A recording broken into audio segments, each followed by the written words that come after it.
एक गांव के बाहर काली चट्टानों से बनी एक पुरानी गुफा थी, जिसे लोग नरक का दरवाजा कहते थे। बुजुर्ग कहते थे कि यह जगह इंसानों की नहीं है, बल्कि वहां उन आत्माओं का डेरा है जिन्हें कभी मोक्ष नहीं मिलता। रात को इस गुफा से अजीब सी करहाने और लोहे की जंजीरों जैसी आवाजें आती थी। गांव वाले कभी भी उसके पास जाने की हिम्मत नहीं करते थे, लेकिन कुछ युवाओं ने इसे सिर्फ अफवाह मानकर सच जानने की ठानी। एक अमावस्या की रात 4 दोस्त रवि, सुरेश, अमित और मनोज हिम्मत करके लालटेन लेकर गुफा की ओर निकल पड़े। गुफा के दरवाजे पर पहुंचते ही उनकी लालटेन की लौ कांपने लगी। हवा इतनी ठंडी थी मानो किसी ने सांस रोक ली हो। जैसे ही उन्होंने कदम भीतर रखा, एक सड़ी हुई बदबू ने उन्हें घेर लिया। अंदर जाते जाते उन्हें लगा जैसे जमीन कांप रही हो और दीवारों से खून टपक रहा हो। गुफा के भीतर गहराई में उन्हें एक विशाल लोहे का दरवाजा दिखाई दिया, जिस पर संस्कृत जैसी कोई भाषा खुदी हुई थी। अचानक दरवाजे के पास जमीन फटने लगी और भीतर से हाथ बाहर निकलने लगे। वे हाथ किसी इंसान के नहीं, बल्कि जले हुए काले और पंजों जैसे नुकीले थे। दोस्तों के रोंगटे खड़े हो गए। रवि ने साहस दिखाते हुए दरवाजे को छूने की कोशिश की, लेकिन उसी पल दरवाजे के पीछे से भयानक चीख गूंजी, मानो सैकड़ों आत्माएं एक साथ चिल्ला रही हों। दीवारों पर परछाइयां नाचने लगी और गुफा के बाहर निकलने का रास्ता खुद ब खुद बंद हो गया। अब चारों फंस चुके थे और लोहे का दरवाजा धीरे धीरे खुलने लगा। दरवाजा धीरे धीरे खुला तो भीतर से आग जैसी लाल रोशनी फैल गई। जैसे ही रोशनी उनके चेहरों पर पड़ी, उनकी आंखें जलने लगी। दरवाजे के पीछे से हड्डियों के ढेर पर बैठे हुए एक काला विशालकाय प्राणी बाहर आया। उसकी आंखें अंगारों की तरह चमक रही थी और उसके हाथों में जंग लगी जंजीरें थी, जिनसे करहाने की आवाज निकल रही थी। सुरेश ने कांपती आवाज में कहा, ये क्या है? तभी वो प्राणी जोर से हंसा। उसकी हंसी गुफा की दीवारों से टकराकर गूंज उठी। उसने कहा, तुम्हें सच जानना था ना? ये वही जगह है जहां हर पापी आत्मा को लाकर कैद किया जाता है। तुम इंसानों ने मुझे बुलाया है, अब तुम ही मेरी कैद होगे।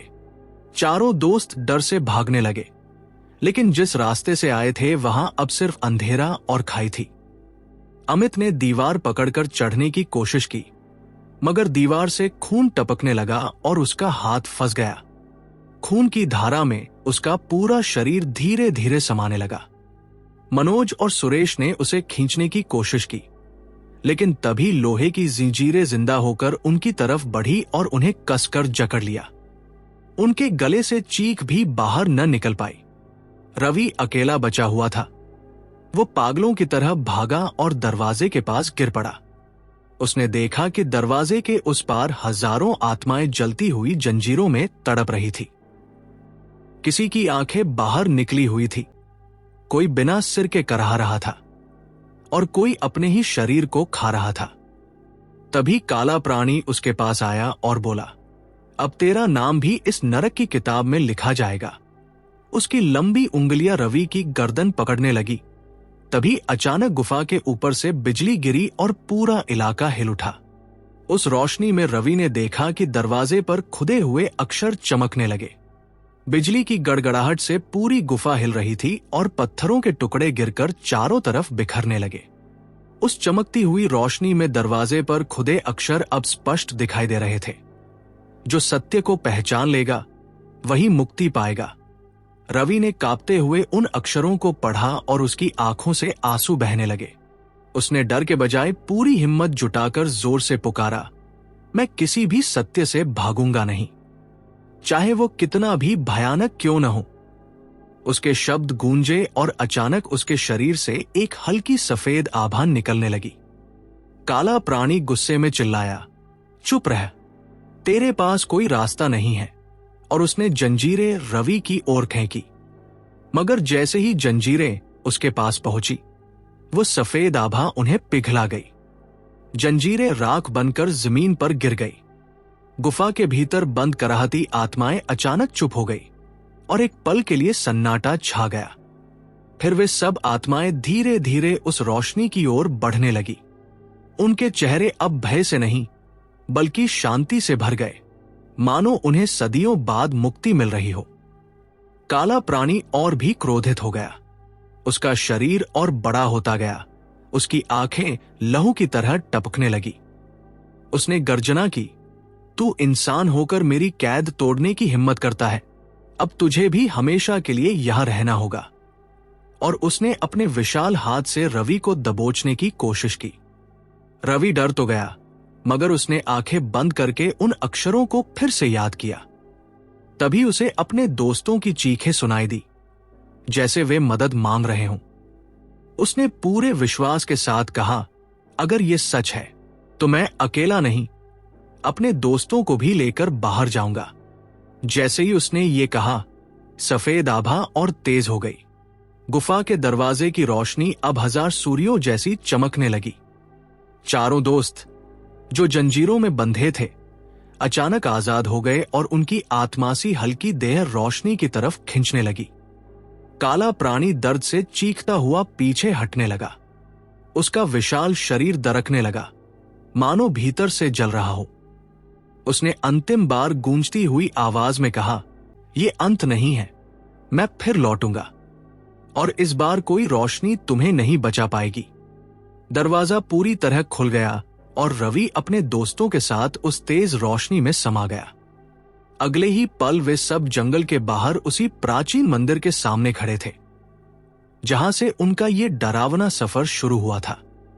उनके शरीर कांप रहे थे, लेकिन वे जीवित थे। मंदिर के दरवाजे अब खुद ब खुद बंद हो चुके थे। सवाल यह था कि क्या वह प्राणी सचमुच हमेशा के लिए खत्म हो गया, या फिर किसी नए शिकार के इंतजार में अंधेरों में दुबका बैठा है। रात जैसे जैसे गहरी होती गई, उस दरवाजे से अजीब सी चीखें और लोहे के घिसटने जैसी आवाजें आने लगी। रवि ने हिम्मत कर दरवाजे को छुआ। तभी एक जलती हुई लपट उसके हाथ को झुलसा गई।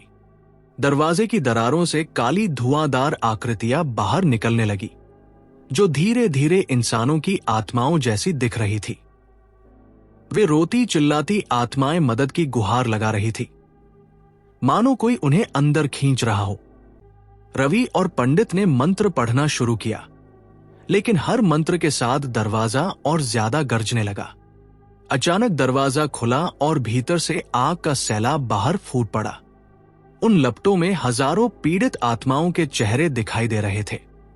सब कुछ जलता हुआ सा लगने लगा। पंडित ने चीखते हुए कहा, यह नरक का दरवाजा है, इसे इंसान कभी नहीं खोल सकता। अगर यह पूरी तरह खुल गया तो नरक और पृथ्वी का फर्क खत्म हो जाएगा। पंडित ने अपने प्राणों की आहुति देकर आखिरी बार शक्तिशाली मंत्र बोला और दरवाजा जोरदार धमाके के साथ बंद हो गया। रवि किसी तरह बच निकला, लेकिन उसके मन में हमेशा ये डर रह गया कि वह दरवाजा केवल बंद हुआ है, नष्ट नहीं, और शायद किसी दिन फिर से खुल जाएगा। यही था, नरक का दरवाजा का अंत बजहा रहस्य खत्म नहीं हुआ, बल्कि आने वाले भय का संकेत छोड़ गया।